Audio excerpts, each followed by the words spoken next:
Okay, so under train law, which is Republic Act 10963, merong mga pagbabago. So what I am showing you is the difference between the old provisions of the National Internal Revenue Code that has been amended by the train law, no? So dito inuna itong tax rates, no?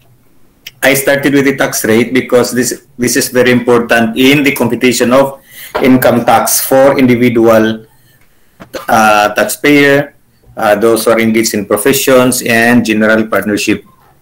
So under the National Internal Revenue Code, there is a provision under Section 24 na under Section 24 that income tax rates dito on individual citizen and individual resident alien of the Philippines, meron siyang taxable income subject to following graduated rates. So pag sinabing graduated, yung tax rate niya is from lower to higher. So under the old tax rate, pag meron tayong taxable income not over 10,000, dati meron tayong tax rate na 5%. So ibig sabihin, if we have a net income of 10,000 and below, meron tayong 5% na babayaran. Now, kung over 10,000 but not over 30,000, meron siyang 10,000 plus 500 pesos in excess of 10,000. Ito yung tax rate dati, no? And then over 30,000 but not over 70,000, meron siyang 15% of the excess over 30,000 plus 2,500. And over 70,000 but not more than 140,000, meron siyang 20% na tax rate in excess of 70,000 plus 8,500. Wala lang nilang baligya. And then over 140,000 but not over 250,000, meron siyang 25% na tax rate in excess of 140 plus 22,500. So itong tax rate nito from 5% to 25% under train law nawala. Okay? Under train law nawala siya. Take note that the threshold of 250,000 wala siyang babayaran na income tax, meaning from 250,000 below under train law wala siyang income tax na babayaran, compared to the National Internal Revenue Code of 1997 as amended before, the old tax rate meron ka ng babayaran, diba? Nakita nyo, not over 10,000 merong 5%, not over 30,000 merong 10% plus 500, not over 70,000 meron siyang 15% plus 2,500. Not over 100. So hanggang 250,000 meron siyang babayarang almost, ayan. Kung ang net income ng isang individual citizen or individual resident alien of the Philippines ay umabot ng 250,000, malamang na ang babayaran niyang income tax is a total amount of 50,000 pesos. Yan ang mababayaran niya. Ngayon, itong 50,000 na dapat yung bayaran dati, under train law, wala na siyang babayaran. Okay? So, that is a very good na,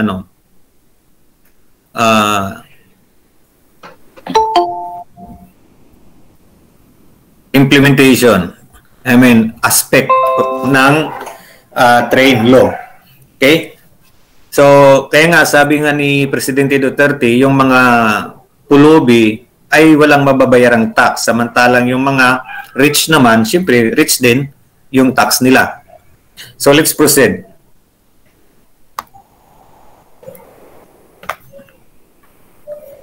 So, next slide. Ito. The same section, the same provision. So, above 250,000 but not more than 500,000, meron siyang 30% na tax rate in excess of 250,000. Plus 50,000 pesos na basic. And then above 500,000, meron siyang 32% na tax rate in excess over 500,000 plus 125,000 pesos.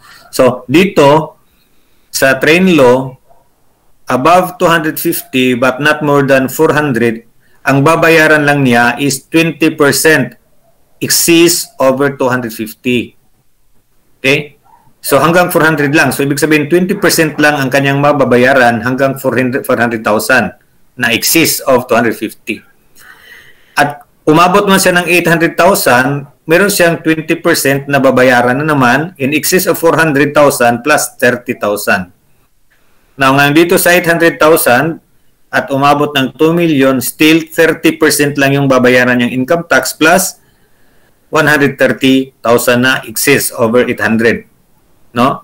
Ayan. So dito, itong bracket na ito, from 800 until 8 million na bracket, ito na yung pang-rich na mga income tax rates.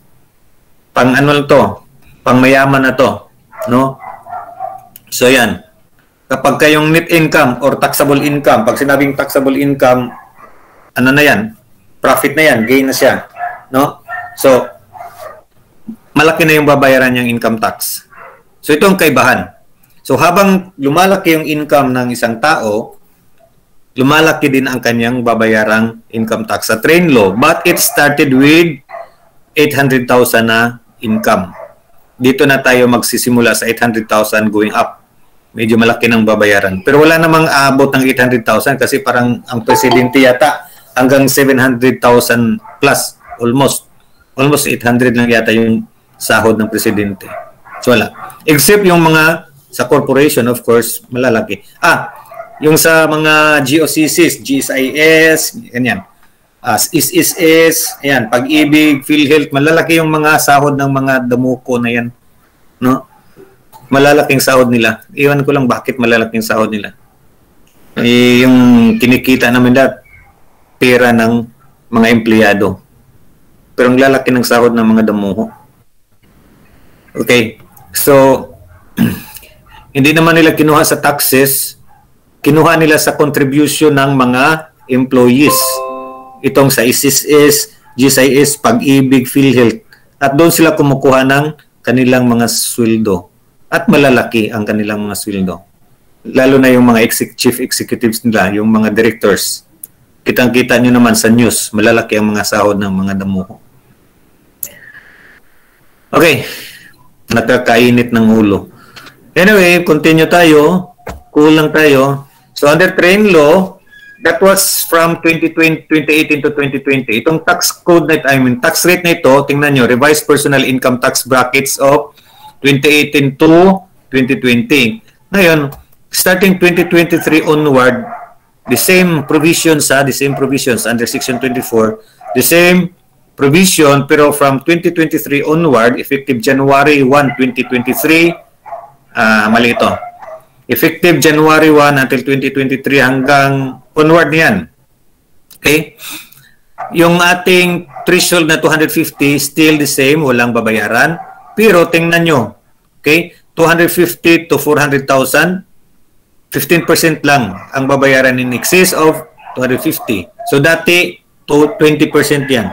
400 to 800,000, 20% lang ang babayaran plus 22,500. Tingnan natin dati. Ayan. 20%. Okay, plus 30. Pero ngayon, 20% plus 22,500. So, ibig sabihin, lumiit siya, bumaba. Diba? Tingnan yung diferensya. Bumaba siya. 800,000 to 2 million is 25% plus 102,500. Ayan. So, bumaba siya. Starting January 1, 2013 onwards. Yun ang second tranche ng train law. Okay? And then, under Section 24 pa rin, income tax rates on individual, citizen. Ang train law, ito ang additional. So, meron tayong RMC no, numbers 105 to 2017 and 1 2018 revised withholding tax on compensation table. So, ibig sabihin, sa ating compensation table, meron tayong tax rate sa compensation. Na-revise din yun in accordance to the given tax rates ng ating train law, yung kanina. Yan, dito. So, na-adjust. So, meron tayong bagong withholding tax compensation table. Kasi pag sinabing compensation table, ang compensation kasi sahod buwan-buwan. So, ibig sabihin, ang kaltas ng withholding tax or income tax from the employee sa sahod niya, buwan-buwan. So, meron siyang corresponding tax rate. Pero maliit.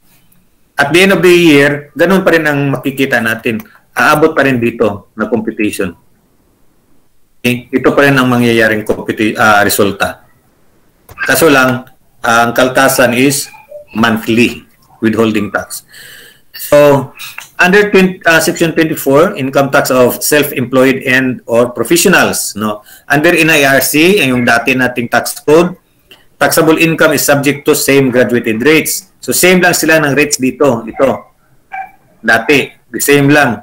Pero under train law, for purely self-employed and or professionals whose gross sales or receipts and other non-operational income do not exceed the VAT threshold of 3 million, pwede silang, ang taxpayer ay pwedeng mamili. No? The taxpayer can opt to choose 8% or graduated income tax rates, yung kanina. So kung 8% kasi ang gagamitin nila, hindi na sila magbabayad ng percentage tax or business tax, ang tawag dyan, na 3%. Kasi nagbayad sila ng 8%. Gross, no? Gross sales or gross receipts na hindi siya hindi siya lalampas ng 250,000. Pwede rin siya mag-choose or mag-opt to choose graduated income tax rates, yung regular. Okay, pero pagka nag-choose siya ng graduated income tax rates, magbabayad pa rin siya ng percentage tax. So the difference is, itong 8%, hindi na siya magbabayad ng percentage tax. Ito namang number 2 na option, magbabayad siya ng percentage tax. So dalawang mababayaran niya. Kaso lang, dito sa pangalawang option, kasi graduated tax rates siya, pwedeng merong deductions. No? Meron tayong mga deductions dito sa gross sales. Samantalang dito sa income tax na 8%, tingnan nyo, 8% income tax on gross sales na kaagad. Or kung wala siyang gross sales, kung services, gross receipts, in excess of 250,000. Ayan. So, malaki ang mababayaran niya compare sa number 2. Mostly, kung maliit lang yung tindahan niya, maliit lang yung yung business, dito sila sa number 8. Number 1. Choose sila ng 8%. Pero kung medyo malaki-laki na yung business nila, karaniwang ginagamit nila itong number 2, graduated income tax rates. Bakit? Nakaka-deduct sila ng mga expenses. Dito sa 8%, walang deductions for expenses. Okay? Itong 250,000 lang ang madideduct. Wala ka ng deductions for expenses. Dito sa graduated income tax, ang gross sales, meron pang deduction for expenses, plus i-deduct pa itong 250,000. So, maliit ang mababayarang income tax. Pero meron siyang percentage tax. Under Section 24 pa rin, income tax of mixed income earners. Ano tong mixed income earners? Under NIRC, taxable income is subject to the same graduated rates pa rin. Kagaya pa rin ng dating tax rate. Pero under train law, itong mixed income earner, ibig sabihin, tumatanggap siya ng compensation income and at the same time, meron siyang negosyo or practice of profession. So, mixed siya. Empleyado, tapos nag-practice ng profession, dalawa na. Or empleyado siya, meron siyang negosyo, dalawa. So, ayan. Mixed income ang tawag dyan. So, for income from compensation, ang ginagamit na tax rate is ina-apply natin is yung tinatawag natin graduated income tax rates for individuals. And kasi compensation. And income from business or practice of profession, basta hindi lang siya lalampas ng 3 million, ay pwede siyang mag-opt na gamitin niya itong 8%. Or pwede rin niyang gamitin itong gross receipts na number 2. Basta hindi lang siya lalampas ng 3 million na VAT threshold. Kasi pagka lumampas siya ng 3 million na VAT threshold, hindi na siya magiging, hindi na 3% yung babayaran niya, kundi 12% VAT. Okay? So instead of 3%, kasi lumampas siya ng 3 million na threshold sa income niya, ibig sabihin, ang kanyang whole year income is lumampas ng 3 million, hindi na siya magbabayad ng percentage tax na 3%. Okay? Pero, ang babayaran niya is 12% value-added tax. Ayan, malaki na. Kasi lumampas siya sa threshold. So, pinipili dito. Kung compensation, automatic graduated, pero sa business niya or sa practice of professions, pwede pa rin siyang mamili sa dalawa kung anong i-apply niya. Okay, that is for train law. Wala yan sa lumang tax code under NIRC. Under section 24B, paragraph 1, final tax on winnings. So sa NIRC, meron tayong Philippine Charity Sweepstakes or PCs on lotto winnings exempted from 20% final tax. Yun ang dati. Pero dito sa train law, hindi na. PCSO and lotto winnings in excess of 10,000 shall be subject to 20% final tax. So meron siyang 10,000 na limit. 10,000 and below, pwede pa siyang ma-exempt. Pero 10,000, more than 10,000 ay meron na siyang babayarang 20% final tax. Okay, under section 24 pa rin, paragraph B, paragraph 1, final tax on interest on foreign currency deposit. Ito, under National Internal Revenue Code, yung dati nating batas. Interest income received by an individual taxpayer except non-resident individual from a depository bank under expanded foreign currency deposits. Take note of this. Under expanded foreign currency deposit system, subject siya sa 7.5% final tax. Okay? Dati yan.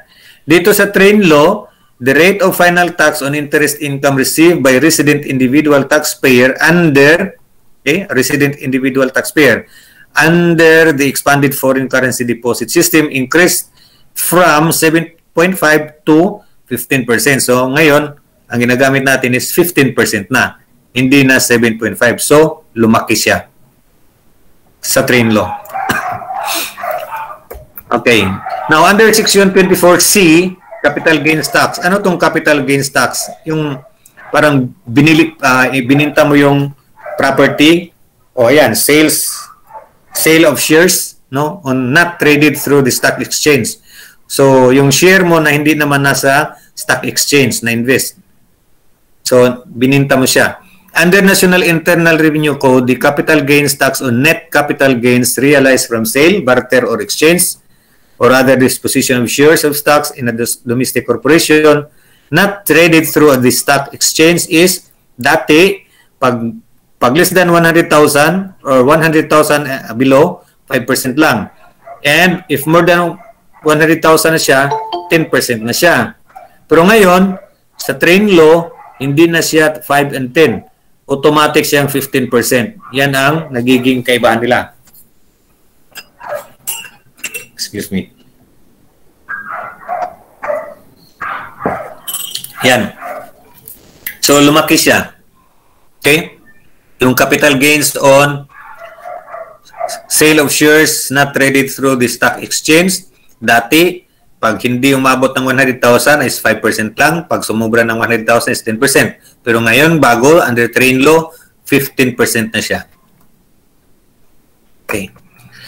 Under Section 25 of CDE, ito yung preferential tax rate for individuals employed by regional headquarter and regional operating headquarters and offshore banking units, itong OBO, and petroleum contractors, capital and subcontractors. Ito yung Section 25, C, D, and E. So, under National Internal Revenue Code, yung mga RHQ and ROHQ and OBU, no? Meron silang 15% final withholding tax on gross compensation income. Take note of the gross compensation income. Okay? 15% dati. Pero ngayon, the 15% preferential tax rate provided in subsection C, D, and E shall not be applicable to RHQs, ROHQs, OBUs, or petroleum service contractor and subcontractor registering with the SEC after January 1, 2018. So, ibig sabihin, kapag nag-register itong mga RHQ, ROHQ, or OBU, or petroleum contractor, starting January 1, 2018 onwards, okay, hindi na applicable ang ang 15% na preferential rate. Okay, pero yung mga RHQs, ROHQs, or OBUs na registered na prior to January 1, okay, continue pa rin yung 15% nila na withholding tax on gross compensation. Okay, so ibig sabihin, pagka January 1 and onwards, wala na silang babayarang final withholding tax na 15%. Ayan, shall not be applicable to. Okay? Registering with the SIC after January 1, 2018. So, yung dati, yung mga existing na, continue pa rin yung entitled to avail of the preferential tax treatment. Ayan. Yun ang kaibahan. So, Section 24C, same pa rin, C, D, and E. Ito yung veto, ito yung na-veto ni Presidente. No? Na-veto niya to. Ang subsection F. No? So, yung na-approve kasi, ang C, D, and E na-approve, pero ang F na-veto ni Presidente. Hindi niya inaprobahan. Ito yung, but existing are excused, ayan, and subcontractors shall continuously be entitled to avail of the preferential tax treatment for their present and future qualified employees. Ito yung na-veto. Okay? At ibinalik sa Kongreso. Hindi inaprobahan ni Presidente. Kaya ang na-approve is yung C, D, and E lang. C, D, and E under Section 24 of the National Internal Revenue Code.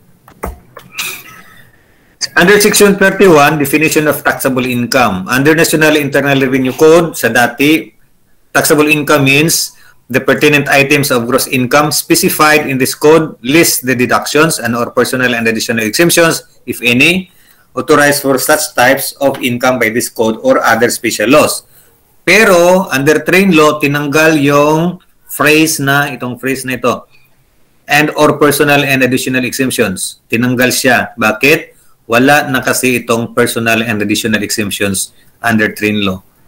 Dati, meron siyang tinatawag na 50,000 na personal exemption, additional exemption for pre-qualified dependent child up to 25,000 pesos each qualified dependent child. Ito yung tinanggal, wala na. Kasi ang train law, diretso 50 threshold na exemption. Okay? So the basic penal exemptions of individual taxpayers are removed. The related provision on furnishing exemption certificate is likewise removed under train law. Section 32B, ito yung tax exempt for 13-month pay. Dati, ang 13-month pay benefits is 82,000. Pero sa train law, lumaki siya 90,000. Exempted siya. Okay? Pero yung excess of 90,000, yun na yung taxable. Kasi yung exemption hanggang 90,000 lang. Under paragraph A of Section 33, this is tax on fringe benefits given to non-rank and file employees. Pag sinabing non-rank and file employees, ibig sabihin yun na yung mga empleyado na meron na silang mga managerial command, no? Managerial responsibility. Siguro mga division chiefs, head of offices, chief executives, ganyan, mga department chiefs or heads. Okay? Sila yan. Mga non-rank and file employees. Pag rank and file employees, mababa yung mga anong tawag dyan, salary grade nila ay mababa. Okay?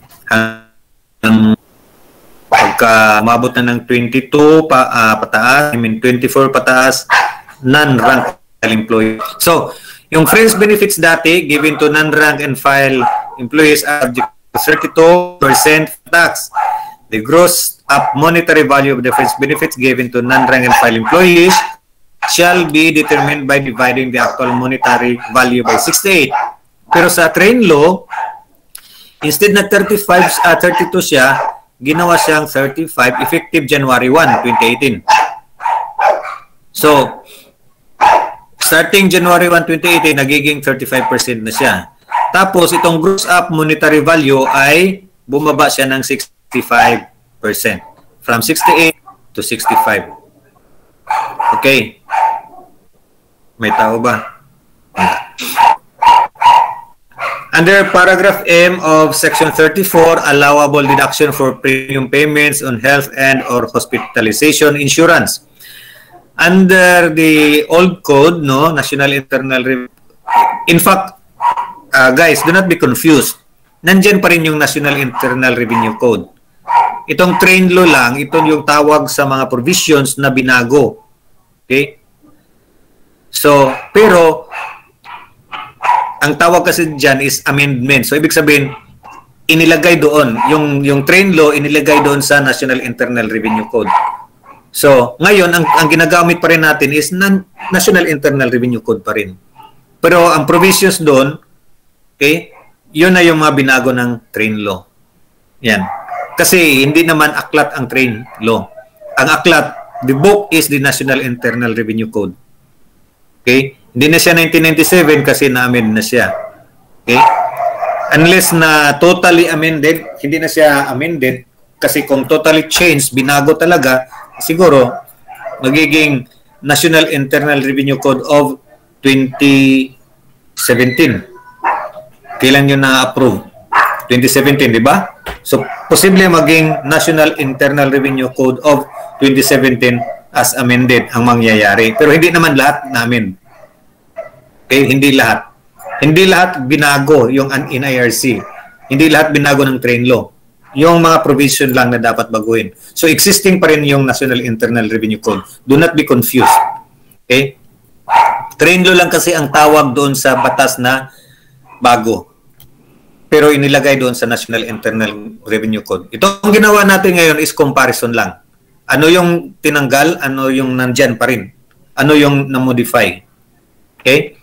So, allowable deductions under paragraph M of Section 34. Dati na hospitalization, insurance, or health and or hospitalization insurance. 200 pesos per month lang ang subsidy. Ngayon ng gobyerno, and for 1 year is 2,400. Okay? Per month, subject to gross family income threshold of 250,000. Pero under train law, allowable deduction for premium payments on health and or hospitalization insurance of an individual is removed. Tinanggal na siya. Wala na. Okay? Itong 240, wala na. 2,400, wala na siya under train law. Section 51, filing of individual income tax return. An individual whose gross income does not exceed his total personal and additional exemption for dependents are not required to file income tax return. Dati yan. Take note of the personal, total, personal, and additional exemptions for dependents. So, pag hindi lumampas doon, yan ang dating batas. Pag hindi lumampas, if we're going to sum up ang magkano ba talagang aabutin. Kung meron tayong 4 na qualified dependent or children, take 25,000 sila, di ba? So, ibig sabihin, 100,000 plus 50,000 na basic para sa, balikan natin yun. Ayan. Basic personal exemption na 50,000 plus 25,000 na per qualified dependent up to 4 children lang. So, ibig sabihin, 150,000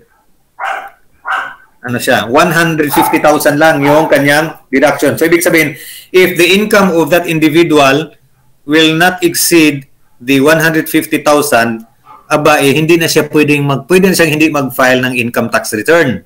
No? Yung dokumento na dapat i-declare yung income mo.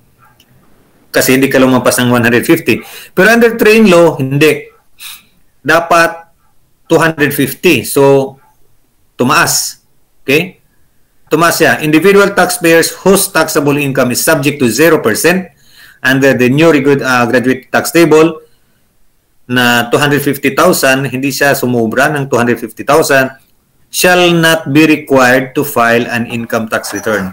So dito, 150 are not required to file. Dito sa train law, 250. So malaki ang diferensya. So ibig sabihin, marami ang pwede nang hindi mag-file ng income tax return dito sa train law kapag yung income niya, okay, annual, individual income, ay hindi umabot ng 250,000. So, this is a good advantage for the individual. Okay? Additional provisions under train law na wala sa NIRC. Dati, no? Wala siya. The ITR shall consist of a maximum of 4 pages in paper or electronic form. Dati kasi, 12 pages yung ating income tax return. Ang daming fill upan. Halos yung mga taxpayer medyo nagkagulo na sa pag-fill up pa lang kasi 12 pages, medyo it takes time at minsan nagkamali-mali pa. Minsan there are some, mostly there are some items na hindi na fill up ng taxpayer kasi ang daming pages kasi. So yung finilapan lang, yun lang importante. Pero take note na there are 12 pages, all items in 12 pages are important. So tinanggal yun ng train law, no? 4 na pages na lang ang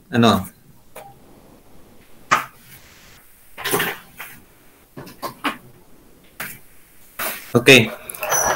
So, 4 pages na lang. It shall only contain the following information. Ito yung mga informations na nandyan sa 4 na pages. Personal profile, gross receipts, no? Gross sales receipts. Pag sinabing gross sales receipts, yung total sales or total income or income from compensation from business or from exercise of profession, except income subject to final tax. Meron siyang allowable deduction and then taxable income na, net neto. And then income tax due and payable. Ito na yung tax na dapat mong bayaran. Yun lang ang makikita sa 4 pages na papel ng income tax return. Under paragraph A, ito dati wala ito sa National Internal Revenue Code. Section 51A, additional ito na provision sa train law. Substituted filing of income tax returns by employees receiving purely compensation income from only one employer in the Philippines.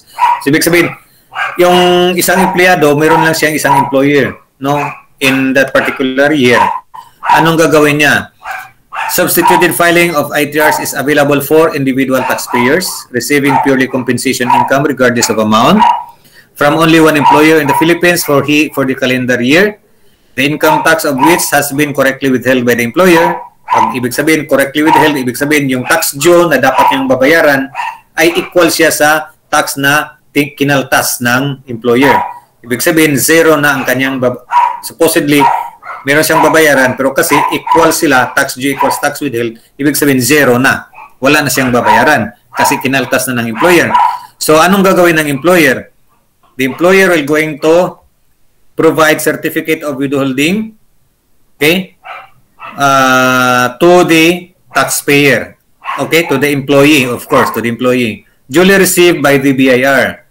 Ngayon, itong si employer naman, magfa-file siya, magsasubmit siya ng report doon sa BIR containing all the informations that the employer had deducted from their employees, lahat ng empleyado nila.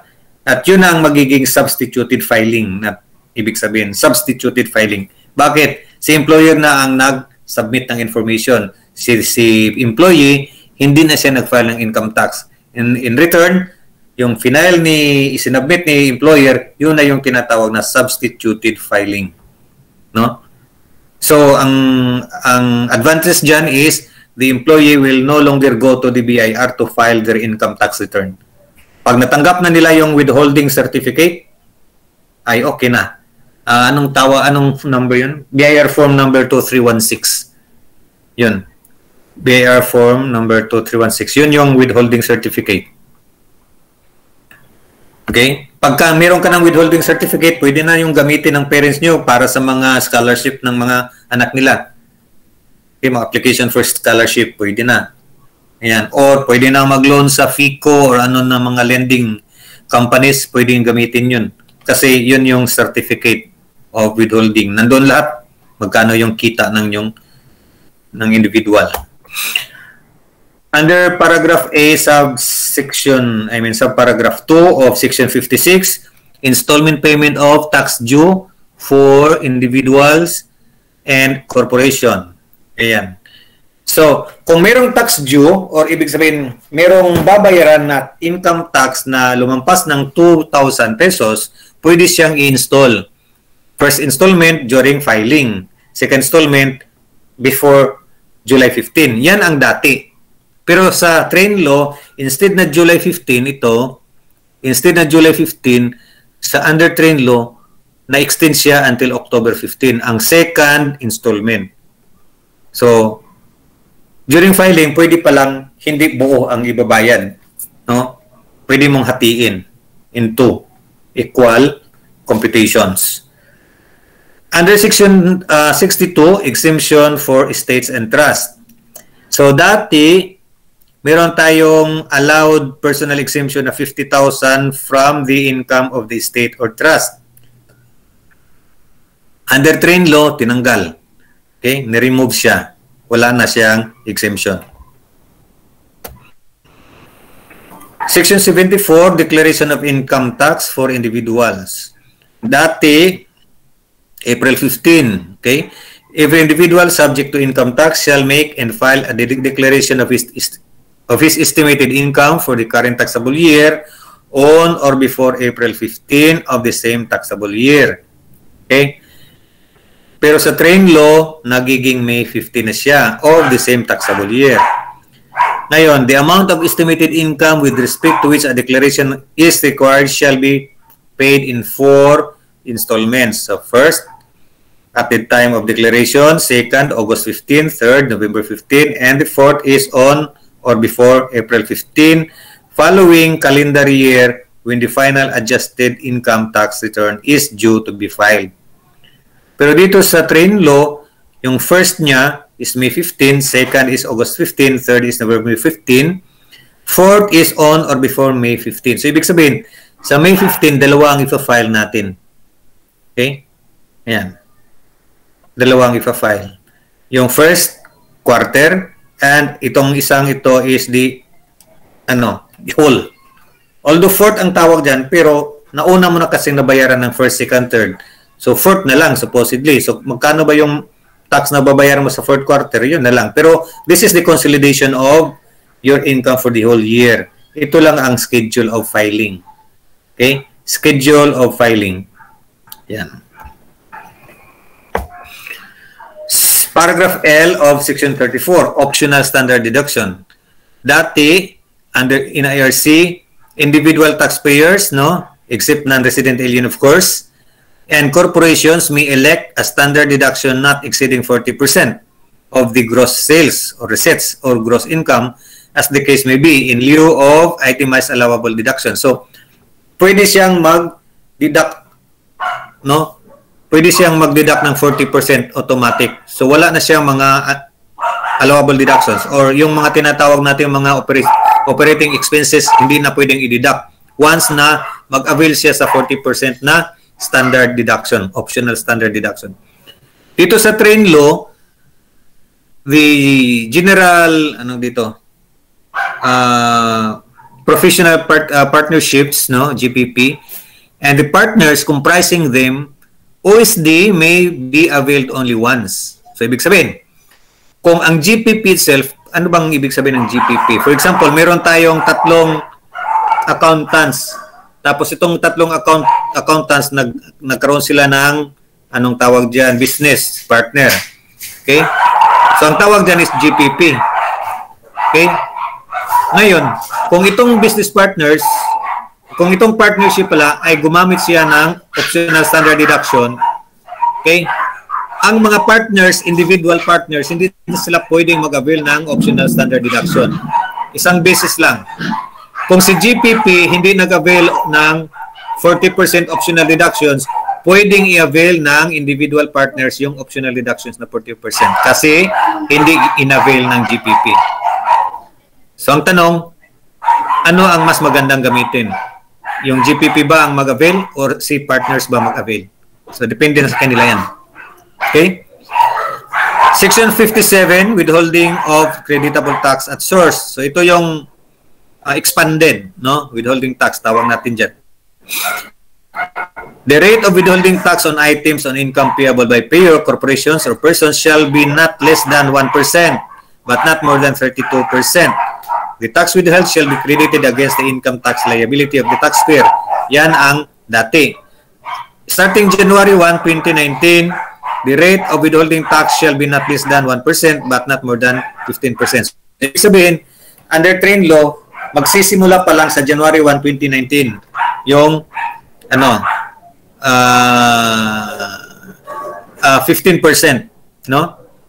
Instead na 32 kasi siya, dito, bumaba siya ng 15%. Not less than 1%, but not more than 15%. Okay? So ngayon, ang ginagamit natin, ito ng train law. Ito wala na. Nasa ang dati. Okay. Under paragraph C of section 27, exemption of the government-owned or controlled corporations or GOCCs and agencies or instrumentalities like PCSO is among the list of GOCCs, agencies, or instrumentalities that are exempt from payment of corporate income tax. So dati, exempted itong mga PCSO and GOCCs in filing corporate income tax. Pero ngayon dito sa train law, they are no longer exempt from payment of corporate income tax. Ibig sabihin, mayroon na silang babayarang corporate income tax. Dati, exempted. Ngayon, meron na sa train law. So, subparagraph 1 of paragraph D under section 27, final tax on interest on foreign currency deposits. Ito yung interest income received by a domestic corporation from a depository bank under the expanded foreign currency deposit, EFCD, which is 7.5. Na-discuss ko nito kanina. Instead of 7.5, 15% na siya ngayon. Okay? 15% na. Dati, 7.5. Ngayon, 15%. Tumaas. And ano pa? Subparagraph 2, under paragraph D of section 27, capital gains tax. Yan. Na-discuss ko na rin kanina. Di ba? Pag hindi umabot ng 100,000, 5%. Pag more than 100,000, 10%. Dati yan. Ngayon, hindi na. 15% na siya. Diretso. Flat rate. Under train law. Section 52, filing of corporate income tax return. So, every corporation, dati yan ha, every corporation subject to tax except foreign corporations not engaged in trade or business in the Philippines shall render in duplicate a true and accurate quarterly income tax return and final or adjustment return. Pag sinabi kasing final or adjustment return, ito yung annual income tax. Iba yung quarterly, iba yung annual. Yung quarterly kasi, siyempre, quarterly na income tax declaration. Pag sinabing final or annual, consolidation of 4 quarters na yan siya. Okay? Adjusted na kasi. So, consolidation of 4 quarters. Under train law, no, meron tayong additional provisions dyan. The ITR shall consist of maximum of 4 pages. Yan, nasabit na kanina, in paper or electronic form. It shall also only contain the information as required in ITRs of individual taxpayers. These requirements shall not affect the implementation of TEMTA. So, ito yung additional provisions lang. Wala namang changes dito. Meron na siyang additional provisions. So lastly, yan, Section 58, return and payments of taxes withheld at source. Ito yung expanded withholding tax. No? Payment of taxes na.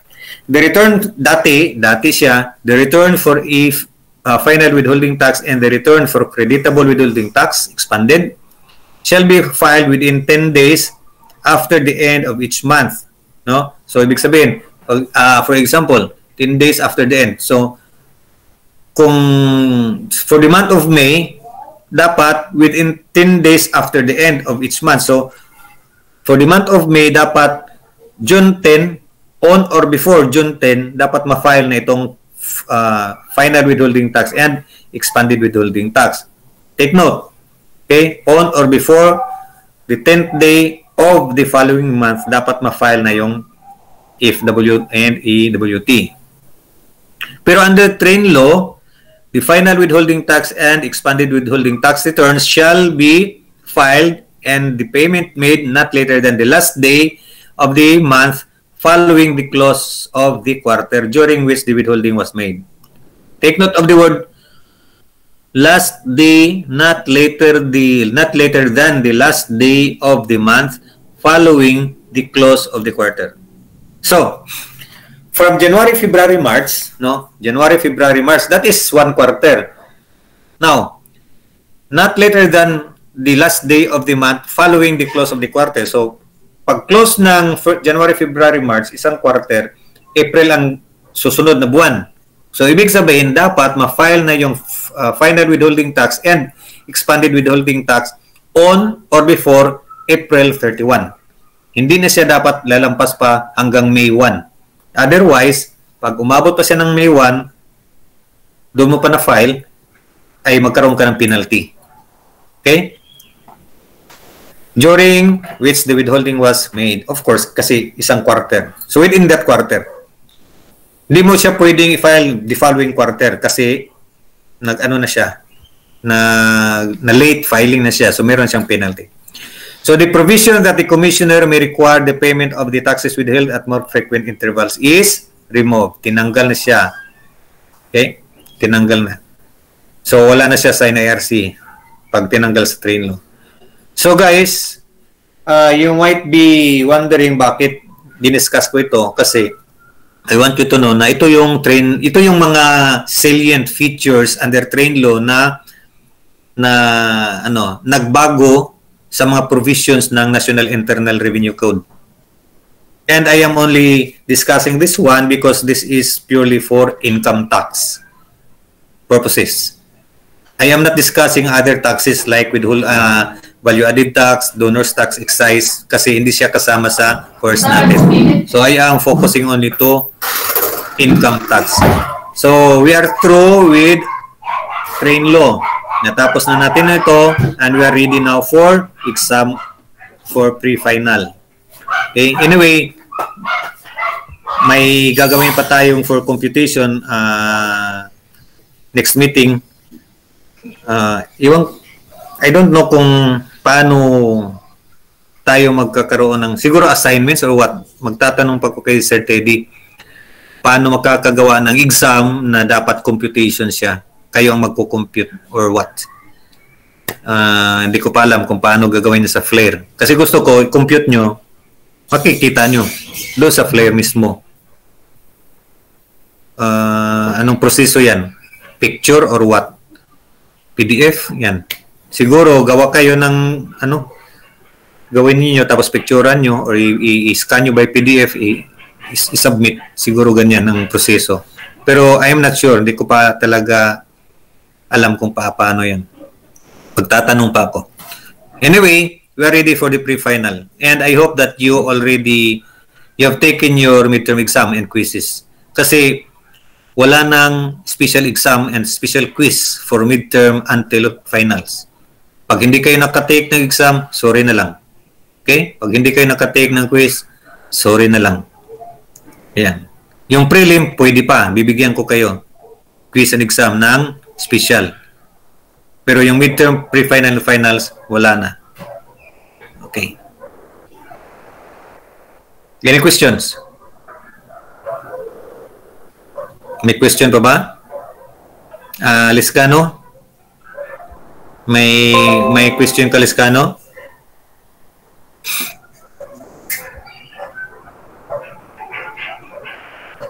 We are 14. So itong 14 ba na attendees ay may nasulat nyo ba itong mga pangalan nyo dito sa chat box? Lahat?